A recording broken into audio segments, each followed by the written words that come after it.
Hello, happy Thursday. Welcome to another live here with me. I'm Cristiano, the CEO of Bold Worldwide. I am here to talk about business and marketing, give you a little bit of an insight into this last episode of Growing Bold, episode number 6. And I'm also going to talk about building the right team because that's what we talked about. That was the topic, one of the main topics of that episode. It's all real. Obviously, it's very polished and it looks great, but it's the real deal, right? It's about building the right team. I'm going to talk about that today for a little bit. And in talking about the team, I got to talk to you about the importance of culture in business, right? Because you can't. The team is reliant on that culture. So I'm going to get into that a little bit, and then I'm going to talk to you about why growth is always necessary. And then I'm going to open it up for a Q&A. I'm going to take a quick poll here. I'm trying something different, by the way. I'm trying to see if I can see my live, your comments live on desktop. So I have it all right here, and I don't have to use my mobile. It's plugged in. I'm going to break it probably. So I have a quick question right off of the bat for you is, did you watch episode 6 this week from Tuesday? And if you did, what'd you think? Did you like it? Yes or no? Did you have any questions on the episode, Growing Bold episode number 6? Anything, related to the episode itself? I'm going to try to actually open up my app here because it's, let's see. The desktop thing doesn't seem to be the best solution. Been a massive fan, Aaron. Thank you. Long live bold. Yes. Be bold, Aaron. Be bold. Nawab. Yes. Dillard. Yes. Always like authentic storytelling. Thank you very much, Dillard. I'm curious. What'd you like specifically? Obviously authenticity is important. What did you like specifically about episode number 6? And then the rest of you, did you watch episode 6? Yes or no? I'm just kind of curious. Want to get a little, want to just get a little taste of who's watching and why. And then let me see here. So this is very fascinating, right? I mean, this is as live as it gets. This is very, very fascinating because what I'm seeing on desktop as far as the comments and what I'm seeing on mobile as far as the comments, very, very different here. So I'm curious to see which one's more live. Great. I don't know. I'm not sure, actually. I can't tell which one's coming up, but they're definitely mistimed. So before I get into some of the details of what we're going to talk about here on the live stream, I do want to say, actually, I should probably say hello to my wife because Allison Feller, if you're watching this, she's probably not. She's probably like, dude, I haven't seen you in 3 days. I don't want to watch your face. Get home and clean up our place, take out the garbage or something, right? I was here all night. I haven't left the office in like 48 hours. I have some energy right now. Just got out of a really good meeting with a prospective client, so I feel really good about that. So I think I have a little high of an energy off of that. But honestly, once I put all this energy out into the universe through this camera lens, I'm probably going to sit down and pass out for a minute. So I should definitely give my wife some props for putting up with my crap and my entrepreneurial crap. So thank you. Love you. Sorry. Literally, I haven't been home in like 3 days. So grinding out crazy. But aside from that, right, let's roll in a quick clip here. I want to roll in a quick clip of Growing Bold episode 6. I'll roll that in for like 60 seconds, and then we're going to come back, and I'm going to talk about it for a minute here. I had a client meeting the day I started, so I was like still getting my like email password, and they're like, okay, the client's here, and I'm like, holy shit. I don't know. Like, it almost might be better that way, though, because then we're just like, hey, none of you know each other. Here's the fucking standards. Go. What I was used to at my former agency was you were sort of confined to one sort of strict method of doing things, whereas here it's kind of, you know what. I had a client meeting the day I started, so I was like still getting my like email password, and they're like, okay, the client's here, and I'm like, holy shit. I don't know. Like, it almost might be better that way, though, because then we're just like, hey, none of you know each other. Here's the fucking standards. Go. What I was used to at my former agency was you were sort of confined to one sort of strict method of doing things, whereas here it's. So a quick little clip there. Might have looped a little bit. I'm not sure why. Technical stuff, man. But anyway, you got a little quick glimpse into episode 6 if you haven't seen it.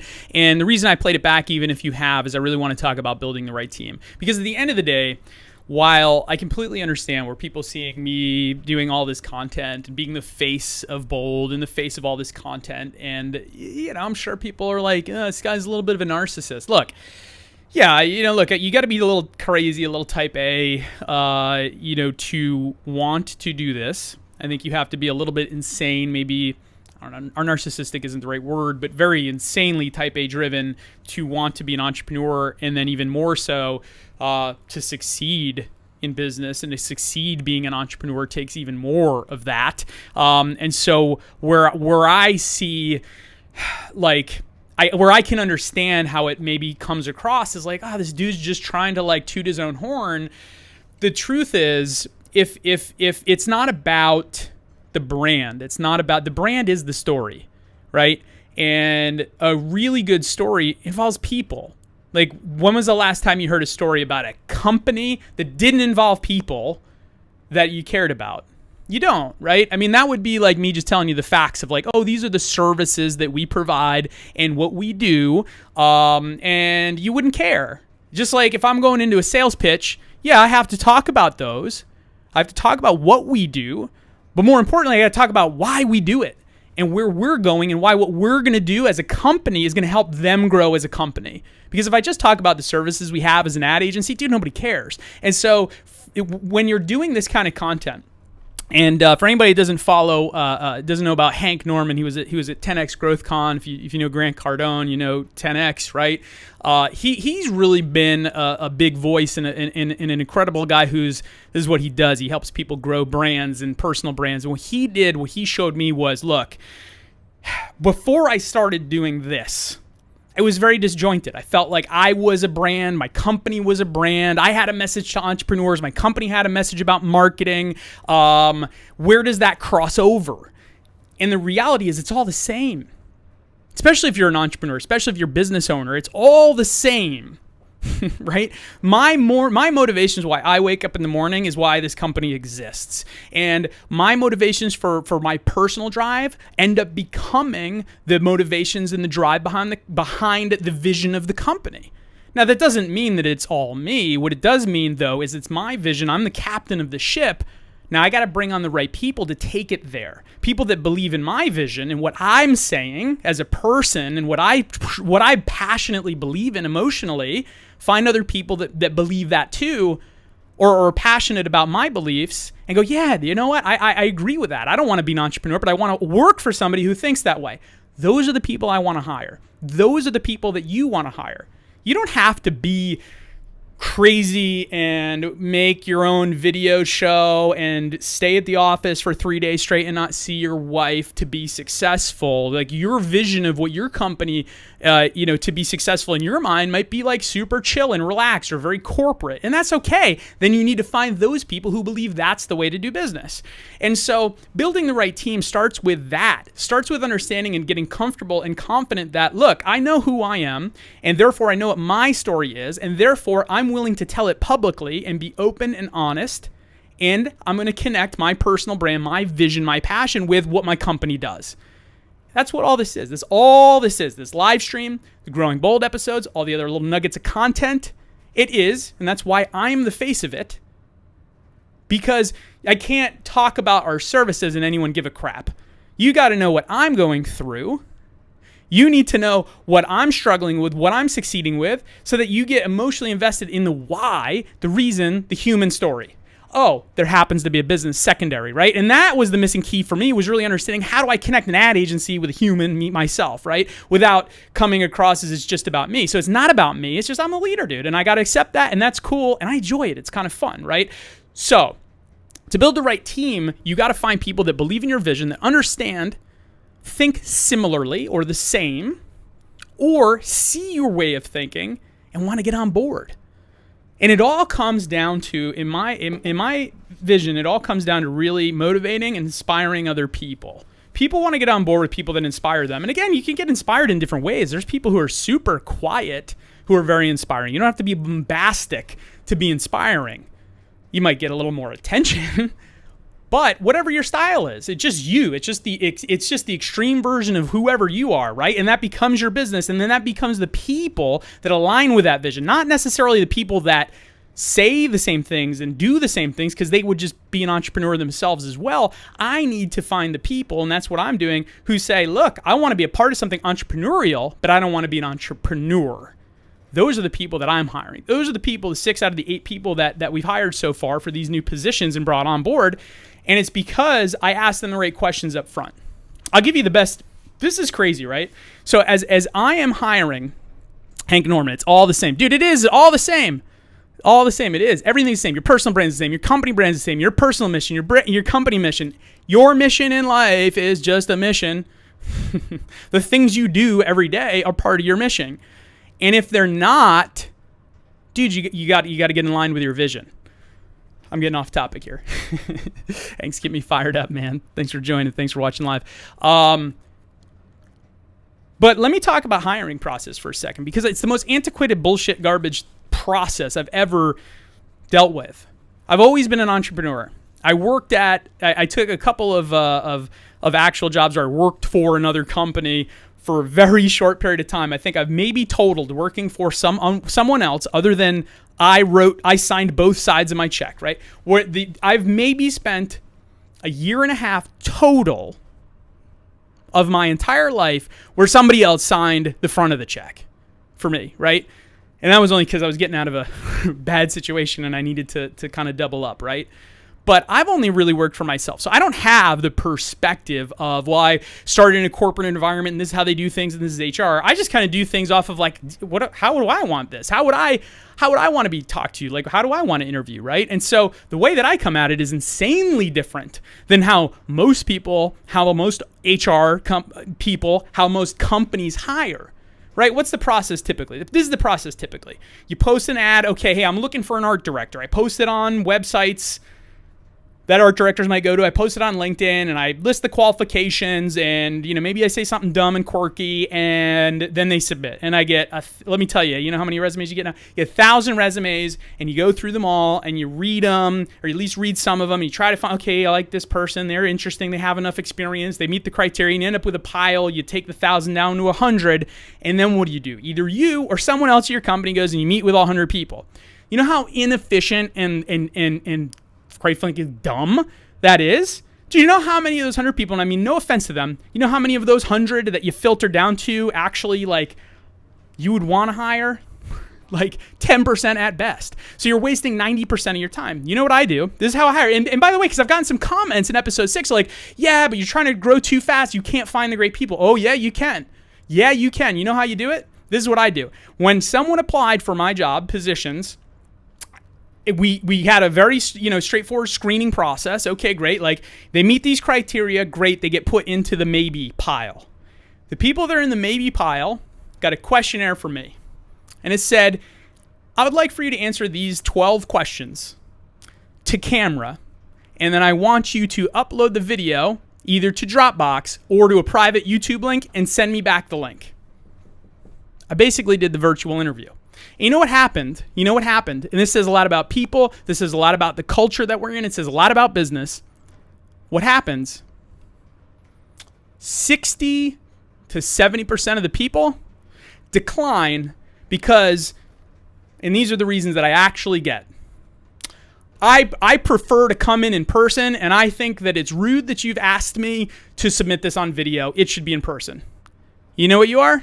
You're done. You're out, man. Because if that's your attitude from day one when I'm giving you an opportunity to work here, get out. You're done. I just probably saved myself 6 months of hiring the wrong person.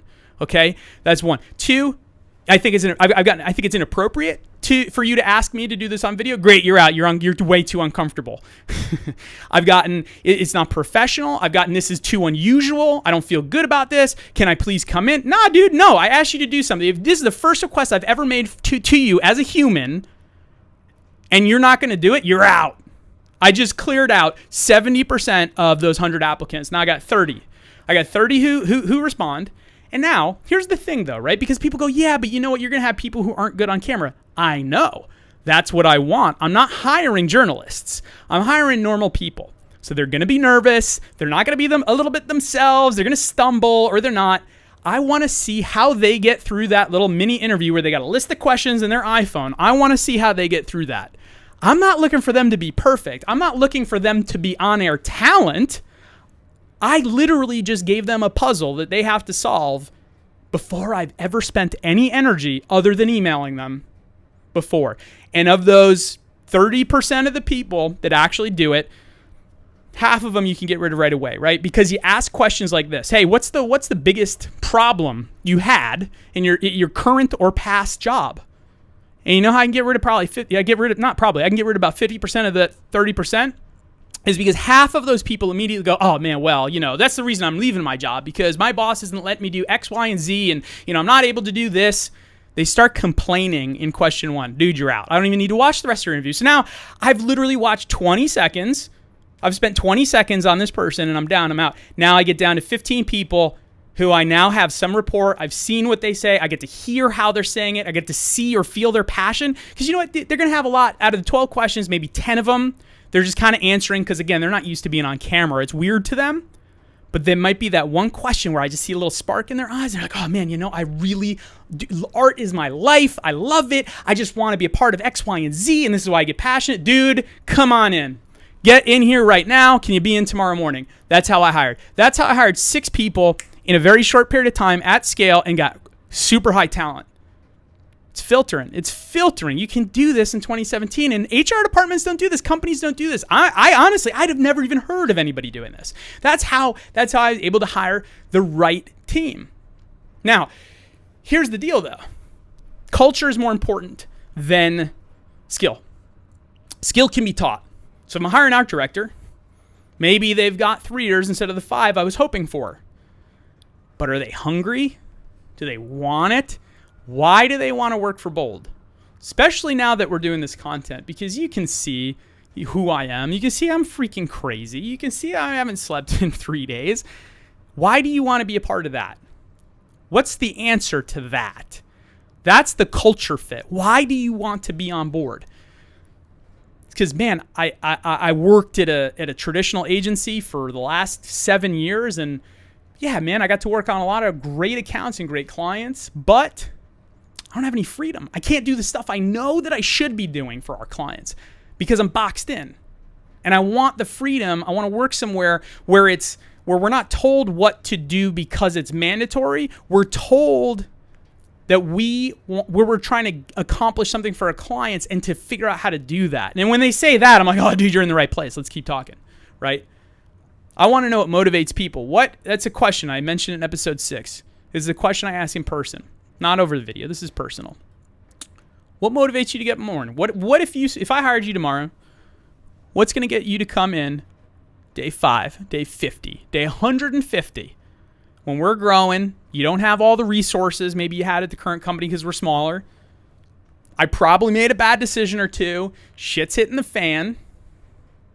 What's going to get you to still come in the next day and want to be here? Answer to that question, I swear, is probably one of the most powerful I get, or some variation of that question. You get to really know somebody. So here's the deal. What's kind of crazy about all this? Everything comes down to your why. What motivates you? Why are you doing what you're doing? Why are you applying here? Why are you in business? Why does your company make that product? Why is your company better? Why are you doing content? Why are you watching this live stream, dude? Why is the most powerful question there has ever been, ever will be. You can learn more about anything in life by just saying why. I just got out of an analytics meeting right before I jumped on. I was in an analytics meeting for a large client. And dude, we're talking about digital marketing. Like, the beauty is obviously things can be tracked. The challenge is it ain't perfect. Talking about dark traffic and coming from Facebook mobile over an HTTPS secure, going non-secure, whatever, dude. That's neither here nor there. But we didn't stop at, okay, this is what's happening. What are we going to do about it? We take the step back and why is it happening? Why does this traffic disappear when it comes from Facebook and goes to Google Analytics? Why is that happening? Can we figure out a definitive why? Now, obviously, there's a lot of information, but can we figure out something? What's the reason for it? And once we know the why, can we solve it? Can we make it better? If we just said, oh, this is what it is, dude, you're making a lot of assumptions. Don't make assumptions, right? So that's why culture is the most important thing, because if you got the right people, if they are super motivated, if they want to be a part of this, if they get up in the morning because they're like, dude, I want the freedom to do what I know is right, and that's your culture, which it is here at Bold, you're going to be a good fit. You can learn, you can take some courses, you can learn from some of the other people here, you can pick my brain, you can go online, you can learn more stuff, you can learn the technical stuff. Culture is most important. But why are we doing all this, right? To grow. We all know that, right? Growing Bold is the name of the damn show. We all know we're trying to grow, talking about big numbers, throwing that out there. But why? Why are we growing? Starts with why. I'll tell you my personal motivation, right? I want to see what I'm made of. I want to know, can I do it? How far can I go? And do I really have what it takes? And when I know that I've got what it takes and stuff's going well, can I push harder? Can I push further? What else am I made of? What else can I do? That's all. That's for me, man. That's at the end of the day. I really just want to know. I want to know. Like, I want to push stuff till it breaks. I want to push against a wall until I put a hole through it. Not push it till you get a hole through it. That's tough, right? So that's my motivation. But growth for the company, from a business perspective, it's mandatory. If you aren't growing, if your company isn't growing, you're dying. You are dying. If your company is not growing today, you're dying. You're going to be dead. You're going to be in trouble. Man, I did a Facebook Live about WPP, the agency holdings company. Dude, they're not growing. They're in trouble. And guess what? The market in the last 2 or 3 years is way up. You just bought the S&P 500, you would have made a lot of money. So when the whole market is growing and people are making money hand over fist and it's easy money, you can get a loan on anything, and you're losing money or you're flat and you're not growing, oh boy, what happens when the market does this for a little bit? You're out. Game over, dude. Knockout. Knockout, man. That's it. Mayweather shows up and he punches you in the jaw and you fall asleep. That's what happens. Right? You have to grow. You have to grow. You have to expand. You need to improve your services. You need to improve your product. You need to take over more market share. You need to hire more and better and smarter people. You need to get into more verticals. So whether you're a startup of one or you're a Fortune 100, you have to grow. You have to keep growing. You got to push yourself further. You got to see what you're made of. Because as soon as it starts to taper off, you get into that middle area, and that's where everything dies. As soon as it starts to taper off and slow down, you're out. It's over. That's it. No mas. No mas, right? You're not safe if you're contracting. And if you're not growing, you're one step away from contracting, and then that's it. It's a slippery slope. You cannot cut yourself to success. You cannot have 1,000 employees and say, hey, you know what? We're losing money. We'll get rid of 200 people and that'll make us successful. No, you might save some cash flow so you can stay in business longer. But if you don't then figure out how do I get back to 1,000, how to then turn 1,000 into 1,200 and 2,000, etc., you're done. At some point, the music stops playing. Are you the one holding the bag or not? Right? You playing a game of hot potato, right? You holding it? I don't want to be holding that. So that's why you have to grow. You have to grow if you want to be successful. You have to grow if you want to be better at what you do, at what your company does, if you want your people to do better. I've seen enough people, done enough business with companies, people that aren't growing, where they go to a job every day. At one point, they loved it. At one point, they were growing. At one point, it was interesting. And then some point along the way, they weren't growing anymore, right? Things slowed down. They stopped. Their boss took away their ability to do their job, or, really put them in a bad place to where they couldn't do what they were supposed to do. And then they weren't challenged to say, great, you know what, times are tough, because that happens. They weren't then challenged to say, listen, times are tough. I trust you. I want you to help me figure this out. That's different than, hey, times are tough. We can't do that thing. Okay, we can't do that thing, right? We can't go to that event because maybe times are tough. We got to cut back money. Can you figure out a way we can still get there without it costing us money? Using brain cells, getting people to think, getting people to problem solve, getting them to grow themselves. If you show up to work every day and it's easy, dude, you're bored, man. Go to the post office. That's what that looks like. Go to the post office or go to the DMV. You want to know what it looks like when you do the same thing, you don't learn anything, you don't grow, go to the DMV. Go to the post office. It's full of really grumpy people just collecting a paycheck. They're just existing. I mean, no offense to those people. It's just unfortunate, right? I don't want you to be that. I don't want to be that. I don't want my employees to be that. But if they were challenged, hey, let's try something new. Let's find a better way to do this. Hey, can we come up with a different system? Hey, the DMV is notoriously long lines and it takes 3 hours to get through. Hey, you know what? Maybe if you took a day off and you huddled everybody together, the thousands of employees, and said, hey, who's got an idea how we can make this go from 3 hours to 3 minutes? Give me some ideas. Let's huddle around. Let's figure this out. Do you think they'd be more or less motivated to show up? Maybe you go to the DMV and it'd be a 3-minute line, and maybe they'd be a smile on their face because they said, you know what? It was really cool. Yesterday we had a 3-hour line. Today we got a 3-minute line, and that was because of my suggestion. People are more motivated by opportunity, and people are more motivated to stretch their mind and to learn new things than everything else. That's the number one key. So, talking for a little bit here. What are your questions? Let's open this up for a Q&A. What are your questions about anything? Life, business, culture, growing bold, marketing. What do you want to know? While you're typing it in, because I know this thing's delayed a little bit, I'm just going to scroll up here. Man, wow, you guys are killing it today. Thank you. And look, if you like this, by the way, if this is valuable for you, valuable for you, you're getting something out of this when I haven't slept in 48 hours, share the stream. Just do me the favor, right? I'm trying to grow my audience. I'm trying to do better content. The bigger my audience grows, the more people that I can help, the more of this I can do and justify. So if you don't appreciate it, it's not helpful, don't share it. But if you think it was, I ask you to share it. I don't ask too much, right? Giving away a lot of free content. Okay, here's something. I'm scrolled up a little bit, so this is from before, right? But don't you think getting someone on board who's got the same thing as you will surely take over one day might become competition? Yeah. Yep, and I'm not afraid of it. I actually had a really great artist and designer who worked for me for a few years. He got the entrepreneurial bug. He wanted to go off, and he started his own little production company. He's got a couple employees, small. I'm not worried, A. B, dude, I helped him out. He comes in, not often, but he came in a couple of months ago. We sat down, we had a coffee. He's like, hey, how would you deal with this? I told him. Because you know why? The marketplace is so big, we sometimes think that it's tiny. You know, if I grow Bold to $100 million as an agency, we might be 0.5% of the marketplace. Might be.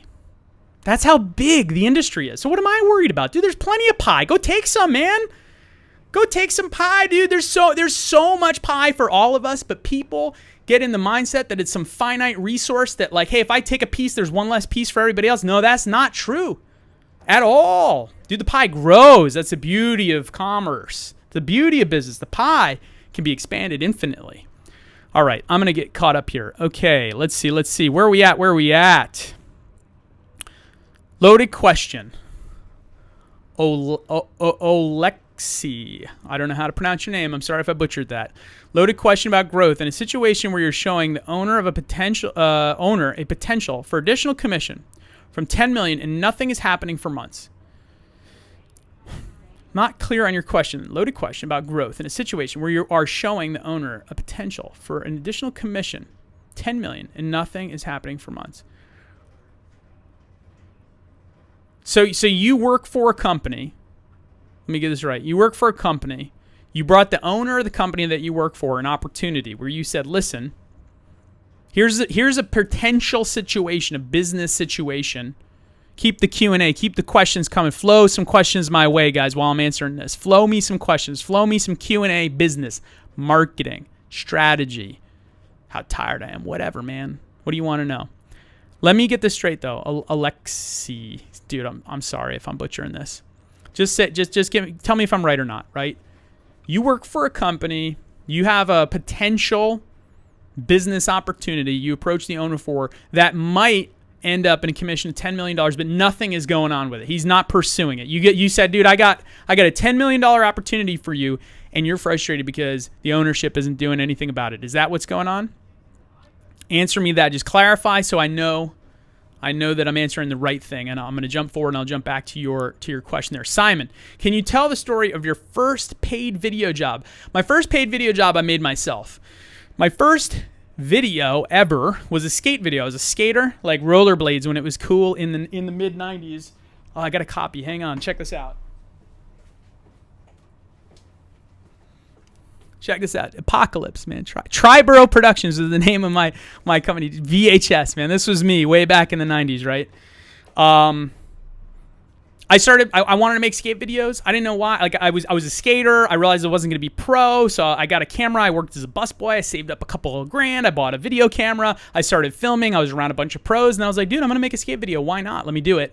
I just figured it all out as I went, right? I saved enough money for a camera. I went out and I shot all summer, and then I went back to being a busboy. Saved enough for a computer. I got Adobe Premiere version 1.1.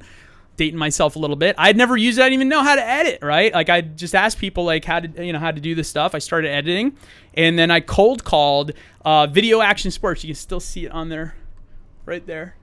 Video Action Sports, right? I cold called Video Action Sports, which was a action sports video distribution company back in the 90s. I don't know if they're still around. And I said, look, I got your next best video.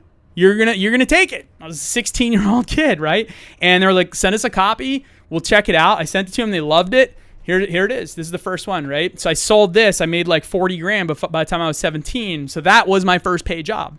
That was my first paid job, aside from like being a busboy, right? But my first paid video job. So hopefully that answers your question, Simon. Chantel, you're motivating. No, thank you. True, thanks. You're welcome. How do you build momentum, Sean Kahn? How do you build momentum? You just do. You just start. You don't stop. Momentum goes away when you take a break. Momentum goes away when you stop taking opportunities. When you say, hey, you know what? We're really busy right now. We'll do that later. You know what? And then people are like, here's an example of how you lose momentum, okay? I'll give you a real world example because we're going through it right now. The reason I was here all night last night and the reason why the night before I left at whatever o'clock in the morning, got 2 hours of sleep, because we have a few proposals coming up, right? Coming due, one today, 2 tomorrow. Great prospects. Been working with them and on them for a while. One's a current client. And so we ran out of resources. It was my choice to either say, like, I got to pull designers and copy people off of client accounts to do this proposal, or I got to do it myself. And we have some big client projects in house right now. And I was like, I cannot detriment our clients' work for these proposals. I won't do it. I can't do it. I need to make sure that they have their full resources. So I got scrappy, dude. I went back to like my 22-year-old self and was like, well, I'll just stay here and do it till it's done. Is it the best use of my time? Probably not. But I also know it's not forever. Hey, if my worst problem is that I'm going to lose some sleep because I have proposals to do, that's a freaking awesome problem. Where I could have lost momentum, and don't get me wrong, it crossed my mind. I could have said, you know what? I can't get sick, right? I need to get some sleep, dude. My wife probably hates me right now. I haven't seen her in days. My dog doesn't even know who I am anymore, right? I haven't been home, traveling a lot too, right? I could have just said, you know what? Maybe we'll get one of them done. I'll call the others. You know, they'll be reasonable and say, hey, listen, can we just reschedule? A bunch of stuff can I reschedule for next week? That's how you kill momentum. Momentum killer right there. You know why? Because that prospect or that client who's excited, who you said, dude, we're going to do this. We're going to, I pitched them. They're super pumped. We want to do this project. Let's go get the proposal. Let's meet, on Thursday. And the other two, let's meet Friday. Let's go through it. Let's figure this out. Let's make it happen. And then I call them and say, you know what? Let's just push it to next week. You know what happens? They might not even be mad. They might be fine with it. But in their mind, even subconsciously, they're just like, oh, okay, well, all right. I guess he kind of disappointed me a little bit. You lost a little bit of momentum there. Just a little bit, a tiny bit. You might be able to get it back, but you might not. What if over the weekend that person bumps into a friend at a restaurant and they're like, oh, you know what? Actually, we just worked with this other agency and they're doing something similar. Why don't you meet with them? Oh, actually, they're here right now. Why don't you talk? And they start a conversation. That's how you lose momentum. It's the little things like that. Sounds crazy, but it's true. That's why I push through. You just got to keep moving, keep going. Keep the questions coming. Keep them coming. Q&A. All right, Sean, thank you so much. All right, let's concentrate on this opportunity that brings more commission rather than all the things we were doing that pays very little. You got my name right. Oh, nice. I got your name right, dude. I can't believe it. So, okay, look, I agree with you. I agree with your decision. If you have an opportunity that's less work, bigger pay, more profitable to the company, you got to go after it. You have to go after it. But I'll tell you this, doesn't mean it's at the detriment of the smaller, more complicated deals, because if you get rid of them, you can lose momentum there too, right? It's both. It's you take the stuff that keeps coming in that you know you can do, the clients, the products, the projects that work for you, you keep those coming in. And then you continue to look for the better opportunities. How can we maximize this? That's what you do. As you go, how can we maximize this? Can we maximize it ourselves? Maybe we look for different clients. Can I maximize what we do for a client that makes their lives easier and more profitable for me, uses less resources, but gives them a better job, but gives them a better service? Ask yourself those questions ongoing. I mean, that's what we do. I do huddles and roundtables here, and I'm just like, guys, what do you got? How can we do this better? Can we be faster on these accounts? Can we give a better service? Can we do a better job? Is there a software that I've never heard of, because I don't see everything? Is there a software that I've never heard of that we can partner up a white label that'll do this thing better than we're doing it right now? Maybe not. The answer is no. Okay, fine. But maybe there is. And if you don't ask those questions, it's not going to happen. So it's both. All right. What type of marketing, Nawab? Let me know if I pronounced your name correctly, Nawab. Hopefully I did. What type of marketing really helps makeup industry, and how should it beat this shit and dominate the market, make up my country in India? Oh man, I can tell you this because we've run ad campaigns in India on Facebook, and I can tell you this for certain. Let's say that the cost, the CPM, the cost per thousand here in the States. Look, it's as low as it's the average across the board at like $5.45 CPM, right? But let's say you got a more of a niche audience that you're targeting, which is more likely. Maybe we'll call it a $12 CPM. You could target that same niche in India for $1 CPM. I've seen as low as 75 cents CPM. So, I mean, there's huge value. There's huge opportunity there. There's huge arbitrage because most people aren't advertising in India. Now, obviously, I know the situation of the country as a whole, so there may not be as many people who are using Facebook who can buy a certain product or something like that, but maybe you got something that you got a certain demographic where it's valuable to them, or they can buy it, or you need to get a message out to them. You can get it out to a lot of people. India is a massive country. You can get it out to a lot of people at an insanely low cost. Facebook ads, man. I would go Facebook. Thank you for that question. VHS. Yeah, VHS. Lindsay, might be a broad question. How can you create a healthy culture amongst your staff, especially when there are a lot of power struggles?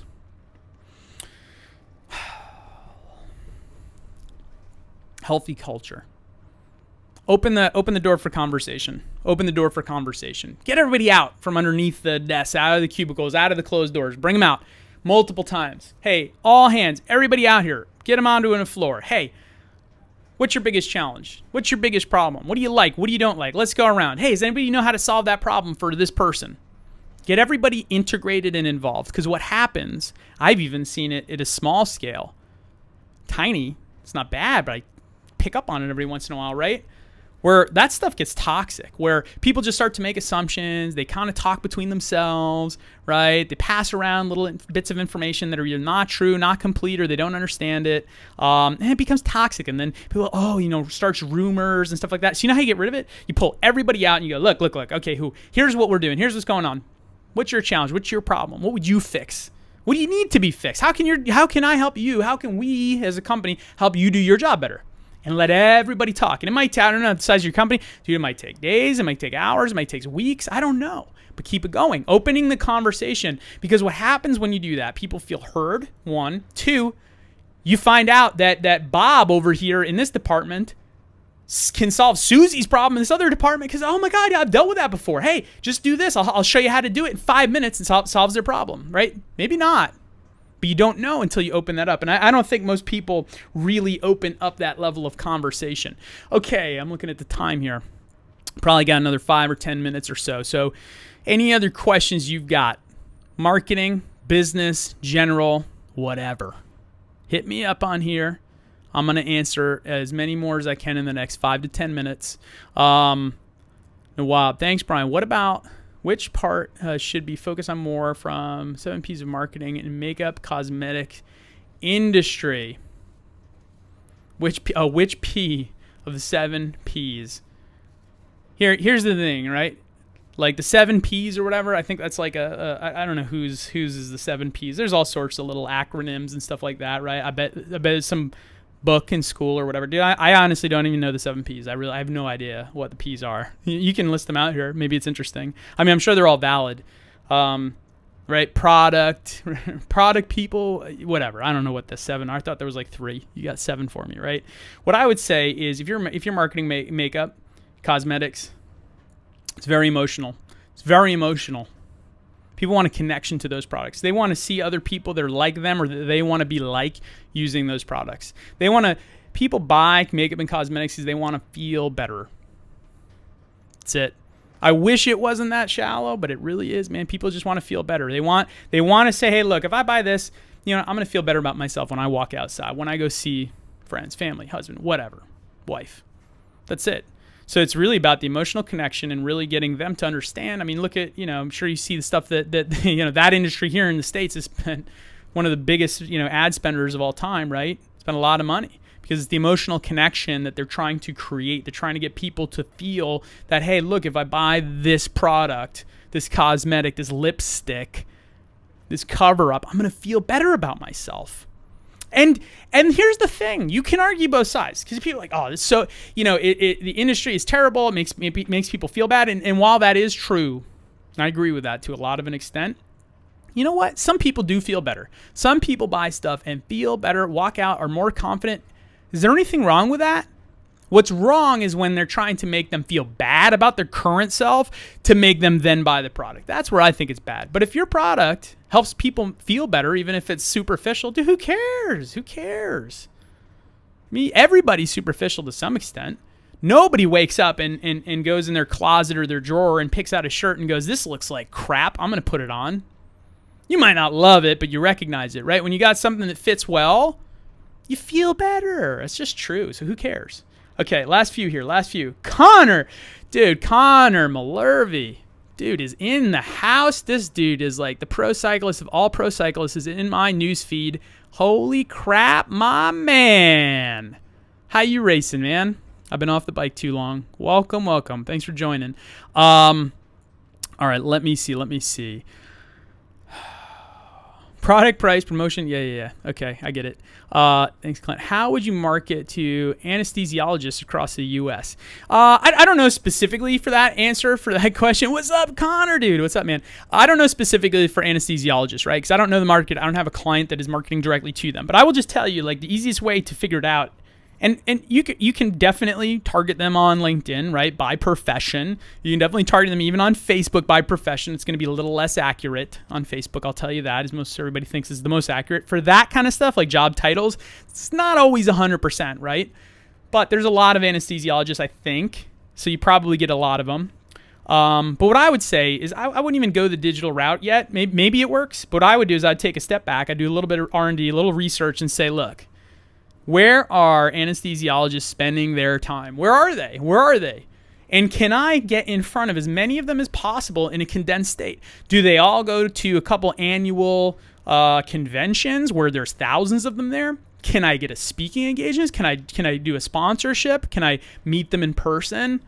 Do I need to do something? Can I get in front of doctors' offices at scale? Like, is there a marketing service where I can get into a doctor's office that then distributes a piece of information to these anesthesiologists? Ask those questions. figure out where are they spending their time, where do they go, and where do they consolidate, and can I reach all of them? Not all of them. Can I reach a large group of them at the same time with minimal effort? Then it's efficient. So again, I don't have the total exact execution for you, but that's where I would start. All right. Scott Parker. What's up, Scott? Thanks for joining. How did you know when the time was right for you to split from your old company, being an employee, to taking the risk starting your own company? I never worked for somebody else, man. I've always owned my own thing. I produced escape videos in high school, went to college. I quit college after I got my associates, went on for my bachelor's, quit the third day going after that degree, quit college. Started my other production company, did really well, almost blew it up, almost lost it all, got out of that.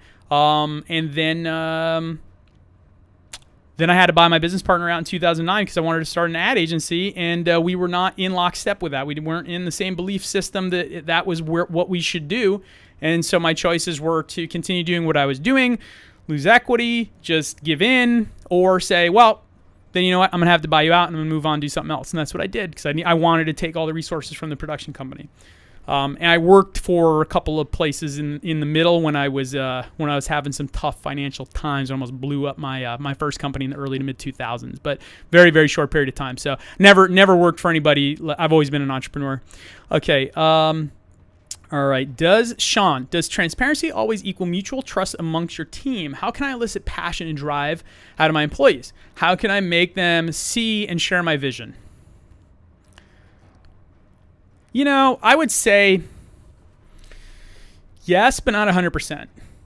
I think that when you start to get transparent, a couple things happen, right? Because I'm always very transparent. I always have been. But what's fascinating about doing these videos is it's like now it's really transparent. I have to talk about stuff more often.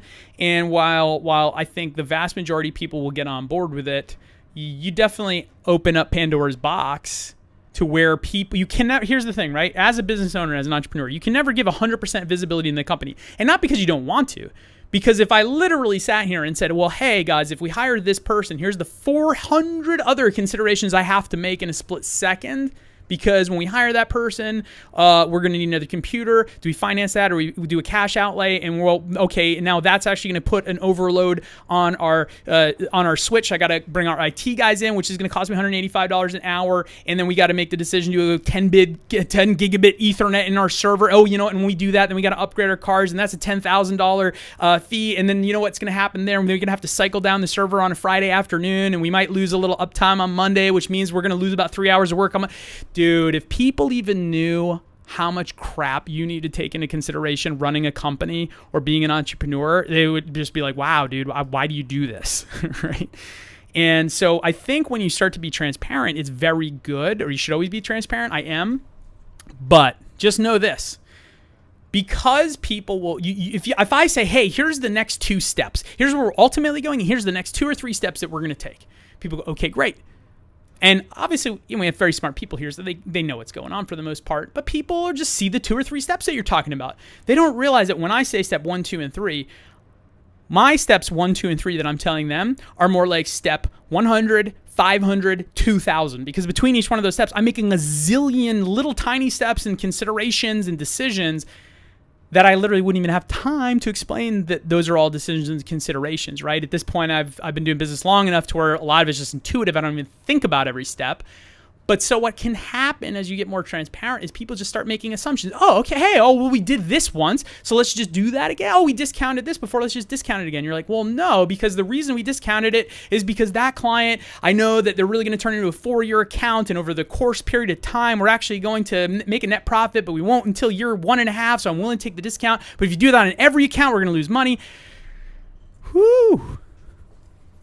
Going on a rant here. But you get what I'm saying, right? It's transparency is necessary, but at the end of the day, you're the decision maker, right? And I think that's for me, it's a tough balance, right?